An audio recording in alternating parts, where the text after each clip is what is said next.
Hello friends, welcome to Neutralife Tamil. மனித உடல் உறுப்புகள் அனைத்துமே முக்கியமானவை. அதுல நம்ம இன்னைக்கு பார்க்க போறது கல்லீரலை பற்றி தான். உடல்ல உள்ள உறுப்புகளிலேயே கல்லீரல் மட்டும்தான் 70% பாதிப்படைந்தாலும் தன்னைத்தானே குணப்படுத்திக்கும் ஆற்றல் கொண்டது. மேலும் செரிமானத்துக்கு தேவையான பித்த நீரை சுரக்கும் பணியையும் கல்லீரல் தான் செய்யுது. கல்லீரல் பாதிக்கப்படும் போது மஞ்சள் காமாலை, அஜீரண கோளாறு, ஒவ்வாமை, சோர்வு, தலை சுற்றல், கருவளையம் போன்ற பிரச்சனைகள் உண்டாக்கும். கல்லீரலுடைய முக்கிய வேலையை நம்ம சாப்பிட்ற உணவுல உள்ள சக்திகளை சேமிச்சு வச்சு தேவையான நேரத்துல பயன்படுத்துறது தான். மேலும் ரத்தத்துல உள்ள நச்சுக்களை பிரிச்சு சிறுநீரகத்துக்கு அனுப்பி வெளியேற்றும் வேலையையும் கல்லீரல் தான் செய்யுது. கல்லீரலுடைய வேலையெல்லாம் பார்க்கும்போது இவ்வளவுதானு இருக்கும். உடல்ல இருக்கும் முக்கிய உறுப்புகளான இதயம், சிறுநீரகம், கண்கள் போன்ற உறுப்புகளை நம்மளால மாற்றி அமைக்க முடியும்.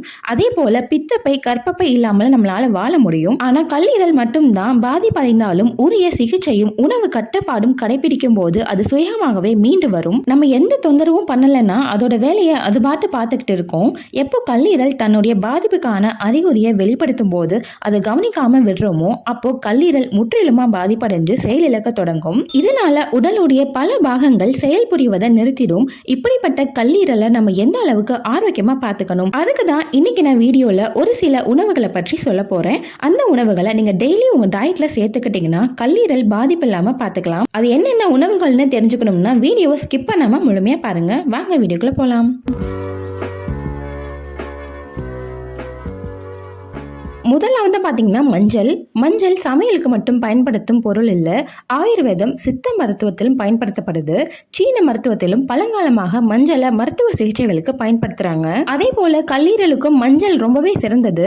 கல்லீரல்ல கொழுப்பு படிவதை மஞ்சள்ல இருக்கும் குர்குமின் வேதிப்பொருளானது தடுக்குது. இதனாலதான் நம் முன்னோர்கள் அன்றாட உணவுப் பொருட்கள் அனைத்திலுமே மஞ்சளை சேர்த்துட்டு வந்தாங்க. மேலும் காய்ச்சல், இருமல் இருக்கும் நேரத்துல பால்ல ஒரு சிட்டிகை அளவு மஞ்சளை கலந்து குடிச்சிட்டு வந்தீங்கன்னா உடல்ல சுத்திகரிச்சு நச்சுக்களை வெளியேற்ற கல்லீரல் உதவும். அதே போலதான் கல்லீரலையும் சுத்திகரிச்சு அதை பாதுகாக்க மஞ்சளும் உதவுது. நம்ம கல்லீரலை ஆரோக்கியமா பார்த்துக்கிட்டோம்னா கல்லீரலானது பல நொதிகளோடு சேர்ந்து புற்றுநோயை உண்டாக்கும் செல்களை அழிச்சு புற்றுநோய் வராமல் நம்ம உடலை பாதுகாத்து கொடுக்கும். எனவே நீங்க சாப்பிடுற எந்த உணவா இருந்தாலும் சரி அதுல மஞ்சளை சேர்க்க மறந்துடாதீங்க.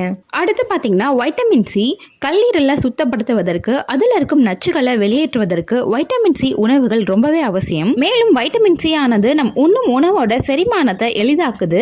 கல்லீரலை பலப்படுத்தி நோய் எதிர்ப்பு சக்தியையும் அதிகரிக்க செய்து. வைட்டமின் சி நிறைந்த உணவுகளான எலுமிச்சை பழம், ஆரஞ்சு பழம், சாத்துக்குடி, குண்டு நெல்லிக்காய் போன்றவற்றை உங்க தினசரி உணவு பட்டியல்ல தவறாம சேர்த்துக்கோங்க. குண்டு நெல்லிக்காயெல்லாம் நம்மளுக்கு எப்பயாவது தான் கிடைக்கும். கிடைக்கிறப்ப மொத்தமா வாங்கி தேன் சேர்த்து தேன் நெல்லிக்காய் செஞ்சு வச்சுக்கலாம், அல்லது காரம் சேர்த்து ஊறுகாயாக செஞ்சு வச்சுக்கலாம். இந்த மாதிரி செஞ்சு வைக்கும் போது நம்ம அன்றாடம் உணவுகள்ல எடுத்துப்போம். இதனால நம்மளுக்கு வைட்டமின் சி சத்து முழுமையா கிடைக்கும். அதுவே குழந்தைகளுக்கு கொடுக்கும் போது நெல்லிக்காயை தண்ணீர்ல சேர்த்து நல்லா கொதிக்க வச்சுட்டு அதுல உள்ள விதையெல்லாம் நீக்கி சிறு துண்டுகளா கட் பண்ணி வச்சுக்கோங்க. அதே சமயம் வெல்லத்தை இடிச்சு பாகு காய்ச்சி வடிகட்டி வச்சுக்கோங்க. அதோட வேக வச்ச நெல்லிக்காயை சேர்த்து ஒரு கண்ணாடி பாட்டில்ல ஸ்டோர் பண்ணி வச்சுக்கிட்டு டெய்லி குழந்தைகளுக்கு சாப்பிட கொடுத்துட்டு வந்தீங்கன்னா குழந்தைகளுக்கு ஜீரண சக்தி அதிகமாகும், எலும்புகள் உறுதியாகும். முக்கியமா கல்லீரலை ஆரோக்கியமா பார்த்துக்கலாம். அடுத்து பாத்தீங்கன்னா பழங்கள் சாப்பிடுவதே ஆரோக்கியமானதுதான். அதிலும் கல்லீரலுக்கு நன்மை பயக்கக்கூடிய பழம்னு பாத்தீங்கன்னா வைட்டமின் சி மற்றும் ஆன்டி ஆக்சிடென்ட் நிறைந்த திராட்சை பழங்கள். கிடைக்கிறப்பெல்லாம் இந்த திராட்சை பழத்தை நிறைய எடுத்துக்காங்க.